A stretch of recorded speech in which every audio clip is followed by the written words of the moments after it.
Hello guys, so for this video, tuturuan ko kayo paano mag-upgrade sa ating account sa Ascendra International. So sobrang dali lang nito So una natin gagawin, syempre mag-login tayo sa ating account. Yan. So ngayon nakapag-login na tayo. So ito yung makikita natin. So dun sa bandang taas, meron po tayong makikita dun na parang naka-square, tapos merong arrow.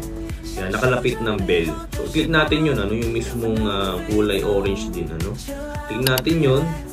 So, ito yung makikita po natin, So, ang current rank po natin, syempre makikita po natin yan. So, builder nakalagay dito, So, for example, mag-upgrade kayo from builder to consultant. So, paano lang yan, Yan, tatlo yan, syempre, consultant, director, saka executive, Depende kung ano yung i-upgrade po natin. So, ngayon, for example, choose natin yung consultant. So, click natin yung choose package.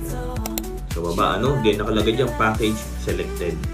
Then, after nyan, yan, i-scroll natin pababa. Tapos, meron pong nakalagay na next. Click natin yung next. Yan. So, nakalagay dyan. So, ito na yung pinakang payment, Yan. So, ngayon, over the counter, tapos online payment, So, pero as of now, mas maganda na over the counter para kami yung mag-transact po, Yan. So, ngayon, nakalagay naman dyan, nakaselect dyan, kung online payment, yan, meron naman, Yan. Pero, mas maganda over the counter muna. Yan. Over the counter yung select natin. Yan. Tapos, yan, accept. Yan. So, kasi hindi yun hindi makiklik yung pay pagka hindi na-click yung accept, I accept the terms and condition of Ascendra.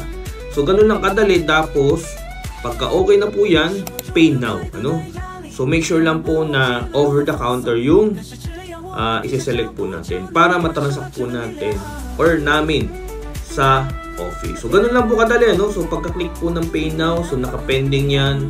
Then, kami na yung magbabayad, So, kung consultant nga po, from builder to consultant, so 28,000 yung babayaran dun sa counter. So, ganun lang po kadali mag-upgrade dito kay Ascendra International. So, ito yung video para at least meron ka ding pang-share sa mga magiging members mo.